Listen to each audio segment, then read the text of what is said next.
Hi friends, welcome to தேவி சமையல். இன்னைக்கு சமையல் என்னன்னு பார்க்கலாம் வாங்க. சுட சுட சாதம், முள்ளங்கி சாம்பார்,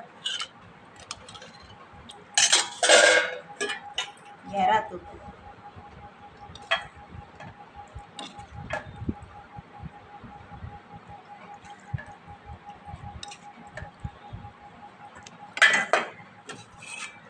இட்லி டிஃபன் வந்து இட்லி, இது கார சட்னி. இது வந்து தேங்காய், வெங்காயம், தக்காளி எல்லாம் போட்டு, காஞ்ச மிளகா, புளியெலாம் போட்டு அரைக்கிறது. உளுத்தம்பருப்பு எல்லாம் போட்டு டேஸ்ட்டாக இருக்கும். எல்லாமே டேஸ்ட்டாக இருக்கும்,